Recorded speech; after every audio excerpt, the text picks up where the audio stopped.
Hi, Ray. Dito, Ayan.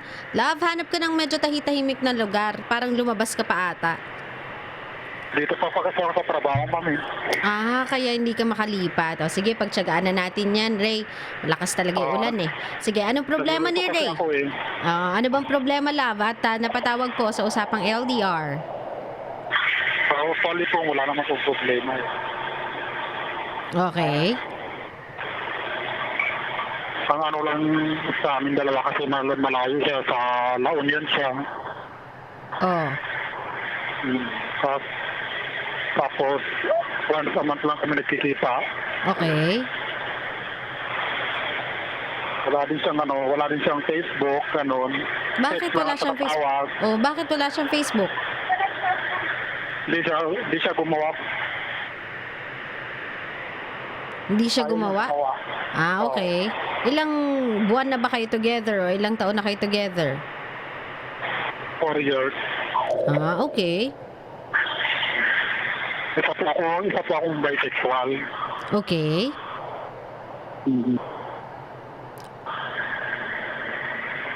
Siya po, may asawa na. May asawa na at sila pa ba ng asawa niya? Opo. So, kabet ka niya. Opo. Okay. O, tapos? Kasi nagsimula kami, binata pa siya. Sorry? Nagsimula po kami, binata pa lang siya. Nagsimula kami na. Okay. Kung gusto ko lang, kung okay lang sa malaman ng asawa niya, gano'n. Kasi may ito na maghiwalay kami, ayaw na makipaghiwalay. Okay. Alam ba ng asawa niya yung tungkol sa inyong dalawa? Siyempre hindi. Hindi po, di ko nga alam. Gusto ko malaman niya. Kasi sa akin, okay lang din naman eh. Actually, nakapunta na po ako sa kanila. Sa bahay nila ng asawa niya? Opo, sa La Union. Okay, at nagkita na kayo ng asawa niya? Opo, nakita na kami sa yung mga anak niyang dalawa. Okay, anong pakilala niya sa'yo? Friend? Friend po, friend. Okay. O, tapos? Yun lang sa kanya kasi hindi niya magawang sabihin ang totoo ko. Kakawa niya. Okay. Ba't hindi mo na lang sabihin sa kanya na kung masaya ka na sa buhay may pamilya, pakawalan mo na ako. Kasi ako, kung tutusin, gusto ko din naman siguro makahanap ng isang tao makakasama ko sa pagtanda ko. Obviously, hindi na ikaw yon. Kasi meron ka ng asawa at anak eh. Siyempre, kailangan mo silang panindigan, kailangan mong lumaki kailangan nilang lumaki na andyan ka sa tabi nila. Paano naman ako? Sino namang mag-aaruga sa akin? Gano'n na po, sinasabi ko na po sa kanya na gano'n lang nga. Tapos tumigil na kami. Ayaw niya tumigil. Oo, kaya lang kasi hindi naman consensus yun, Ray eh. Kung ayaw mo, hindi ka niya pwedeng pigilan. Wala siyang karapatang pigilan ka, wala siyang karapatang diktahan ka. The reason why hanggang ngayon kayo pa din kasi nagpapapigil ka. Kasi hindi pa buo yung loob mong makipaghiwalay sa kanya. Ang pakikipaghiwalay, hindi consensus yan, love. It's a choice you have to make, lalong-lalo na alam mong mali. Opo. Kasi sa akin po, akong kinakabahan eh, kasi parang pasagulang sa amin dalawa. Gusto ko lang kasi malaman ng asawa niya about sa amin kasi wala din naman kami ginagawa. Doon siya sa lugar niya, dito ako sa Rodriguez. Hindi yun yung kaso na ngayon eh. Wala nang kaso yung malayo kayo sa isa't isa. Ang kaso ngayon, may pamilya na siya, may asawa at anak na siya.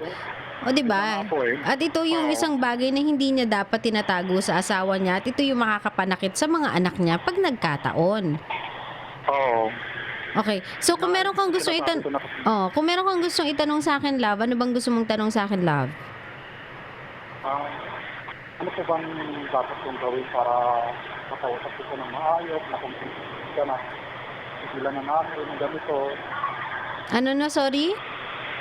Ano po bang dapat kong sasabihin sa kanya para makumbinsin ko siya na gano'n na pigilan niya na ako, gano'n. Love, wala ka talaga masasabi sa kanya para makumbinsi siyang tigilan ka na. Kasi kung meron at meron siyang rason na dapat panigan or dapat pag-isipan para makumbinsi niya yung sarili niyang tumigil na sa ginagawa niya, enough na dapat na meron na siyang asawa at anak. Yun na dapat ay enough na reason, compelling reason enough for him to stop this relationship with you. Ngayon, Ray, Ma'am, para po sa akin, ako din ang hindi ko rin kayang hiniwalay sa kanya na walang dahilan, na ganun-ganun lang. love, merong dahilan, hindi ganun-ganun lang yun. May pamilya na siya, Ray. I don't know why, pero hindi nyo nakikitang dalawa yon. Pero isa na yung mabigat na dahilan for you guys to stop this relationship of yours. Hindi yun ganun-ganun lang, quote-unquote. Hindi yun basta-basta, Ray. Bata yun. Asawa yun. Pamilya sila. Compelling na reason na yun para itigil nyo kung ano yung ginagawa ninyong dalawa. Pangalawa, Ray, kung hindi pa compelling enough yun para sa'yo, bibigyan pa kita ng isang rason. Walang kahahantungan tong relationship ninyo. Wala kang mapapala dito. Hindi darating yung panahon na iiwan niya yung pamilya niya para sa'yo. That you have to realize na siya, tatanda siya na merong pamilyang mag-aasikaso sa kanya, umuwi siya ng bahay na merong asawang naghahanda ng pagkain niya, nakakatabi niya pag malamig, meron siyang 2 anak na sumasalubong sa kanya, pero sa'yo wala, Ray. Kasi yung buhay mo, hinihinto mo para sa kanya, pero yung kanya, lumalawak, gumaganda, habang ginagawa kang reserba. Gusto mo ba yon? Hindi naman po. Then tama na, itigil mo na to. Hindi mo na kailangan ng kumbaga compelling na reason enough, kasi yung 2 pa lang na yun, tamang dahilan na para tigilan mo na yung relationship na to. Kasi sa totoo lang, Ray, aanhin mo yung relasyon na ipinaglalaban mo kung ikaw na lang yung lumalaban. Aanhin mo tong relationship na to na pilit mong itinataguyod kung alam mo namang pagdating sa dulo, wala ka namang mapapala. Hindi ka naman niya sasamahan. Hinihinto mo lang yung buhay mo para sa isang taong hindi naman hihinto yung buhay para sa'yo. Okay. Naintindihan mo ko, love? Opo. Oo. So, awat na. Pakawalan mo na siya. Hindi, kumbaga, hindi lang naman siya yung nag-iisang lalaking pwedeng magmahal sa'yo. Marami yan. Maraming pwedeng magmahal sa'yo. Maraming pwedeng mag-sacrifice para sa'yo. Maraming tao dyan na willing yakapin yung mundo mo at willing gawin kang mundo nila. Hindi mo kailangang ipagsiksikan yung sarili mo sa iisa. Naintindihan mo ko, love?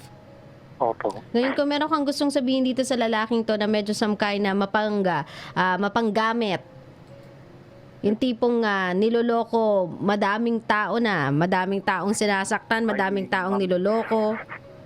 Hindi naman po siya naluloko sa akin. Anong tingin mo sa ginagawa niya? Dude, ano ba? Bulag ka ba? Meron ka bang problema sa comprehension? Ano sa tingin mo ginagawa niya? May asawa yung tao. Hindi ka kayang ipakilala. Pakilala sa'yo, kaibigan, kahit alam mo sa sarili mong more than kaibigan ka. Nauna ka pa nga sa asawa niya eh. Hindi ba panloloko tawag doon? Dude, imulat mo yung mata mo. Hindi santo yung sinasamba mo. Malandi eh. Imulat mo yung mata mo, baka yung nakikita mong anghel, demonyo pala pag nakaharap sa salamin, das iba yung nakatingin. 'Di ba? Bakit mo sinasamba yung tao na 2 tao yung sinasaktan? Ba't mo sinasamba yung isang tao na nagsisinungaling sa asawa niya? Nagtatago ng sarili niyang kaanyuan, sarili niyang katauhan sa mismong asawa niya, nagawa niya pang mag2 anak? Tas dinadala niya pa yung jowa niyang isinesekreto niya sa loob ng bahay kung nasaan yung asawa at anak niya? Kung di ba naman isang malaking demonyo yan? Anong tawag mo dyan? Santo? Hindi ka niloloko, dude. Nag-hallucinate ka. Huwag mong paniwalain yung sarili mo sa kasinungalingang pinaniwala niya sa'yo. O, kung meron kang gustong sabihin dito sa sinungaling mong jowa, kung di sinungaling manggagamit tawag dito, anong gusto mo sabihin sa kanya? Ano na lang po, kumbaga, tigil ko na. Ako na lang po titigil. Stop na lang po. Wala ka na sasabihin sa kanya? Di ka na mag-goodbye? Tawagan ko na lang siya bukas. Love, siguraduhin mo ha. Kasi sa totoo lang, Ray, hindi mo gusto sa pangalan mo yung isang taong naninira ng pamilya. And I'm sure yung wife niya won't let you go without a fight. Sisiguraduhin ng wife niya na masisira kayong dalawa sa ginagawa niyo sa kanya. Siyempre siya wala siyang kamalay-malay wala siyang kaalam-alam. Kung siya ay nagamit lang para sa pangarap ng lalaking yon na magkaroon ng anak, na magkaroon ng magtutuloy ng apelyido niya, siyempre masakit yun para sa babae. Buong akala niya nakahanap siya ng isang tao makakasama niya habang buhay And you don't know kung ano mga sinabi ng boyfriend mo doon para mapaniwala yung babaeng yun. Kung ilang I love you, I miss you, ikaw lang walang iba ang sinabi ng lalaking yun doon sa asawa niya para mapaniwala yan at mabigyan siya ng 2 anak. So wag mo bulagin yung sarili mo, wag mo gawing tanga yung sarili mo, Ray. Ikaw na lang mismo, isalba mo yung sarili mong reputasyon. Ngayon kapag sinabi niyang ayoko, di ako papayag maghiwalay tayo, sabihin mo sa kanya, it's not a choice you should make. Yung choice na yan, nasa akin yan. Nagkaroon ka ng ganyang choice pero mas pinili mong magkaroon ng iba kesa panindigan na nag-e-exist ako sa buhay mo. So right now, hayaan mo namang piliin ko yung sarili ko. Piliin ko yung sarili kong kasiyahan, piliin ko yung sarili kong reputasyon, piliin kong wag masaktan. Kasi Ray, kung iisipin mo hanggang kailan ka ganyan? Hanggang kailan ka quote-unquote kaibigan ng boyfriend mo every time na dumadalaw ka sa kanya sa La Union? Every time na dumadalaw ko doon, hanggang kailan ka magbubulag-bulagan na as if hindi ka nasasaktan kapag nakikita mong inaasikaso ng asawa niya yung boyfriend mo? Kapag nakakita ka ng mga family pictures nila, you cannot tell me na wala kang nararamdaman. Of course, nasasaktan ka.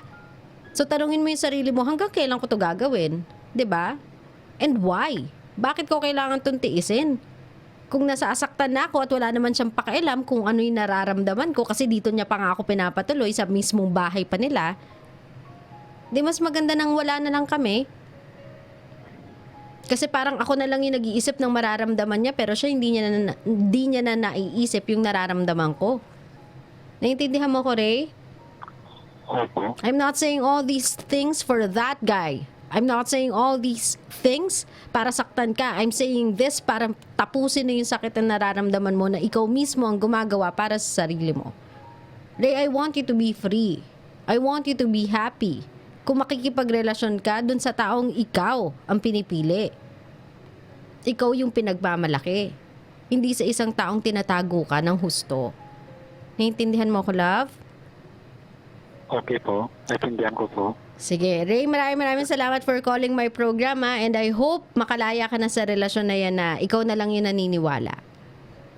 Okay po. Thank you po. Maraming salamat, Ray. Ingat ka lagi. Love. Bye.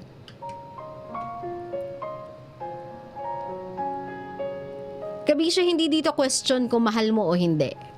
Siguro questionin mo na yung sarili mo kung tama pa ba o hindi na. Doon siguro tayo magkakatalo. Kasi kabisyo, anhin mo yung wagas na pagmamahal mo sa isang tao. Kung yung mismong taong yon gusto ka lang namang itago.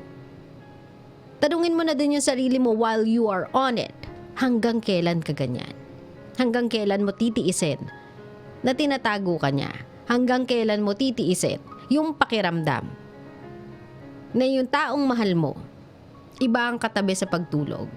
Hanggang kailan mo itatanggi sa utak mo that you are being used to satisfy a certain portion, a certain part of his personality while he is trying to fulfill his dreams? Kasi meron siyang isang buong pamilya waiting for him back home. But you don't have anyone. At yun yung sinasacrifice mo, yung own future mo, yung privilege and chance mo to meet someone that will make you his or her world. For a person na ginagawa ka lang reserba. So wake up. I don't know kung anong klaseng pambibilog ng ulo yung sinasabi sa'yo ni Kuya. But you have to wake up. Or you have to let somebody wake you up. Kasi for 4 years, tinigil mo na yung mundo mo para palaguin yung mundo ng ibang tao. Naiiwan ka na ng lahat. Ikaw na lang yun nandyan. Kamukat-mukat mo sa makalawa, pagising mo, wala na din siya. He is now settled in a world he has created with your help, while you are left with nothing. So mga kabisyo, minsan kailangan din nating magising sa katotohanan na yung sinasamba natin, yung inilalagay nating tao sa pedestal, ginagawa lang pala tayong tungtungan. Ginagawa lang pala tayong patungan para maabot niya yung gusto niyang maabot. Habang tayo na merong potensyal for something more than this, better than this, inilulugmok yung sarili natin kasi inilalagay natin sila sa pedestal. If you don't wanna wake yourself up, let someone wake you up. Don't be delusional and don't make your delusions your reality. Okay?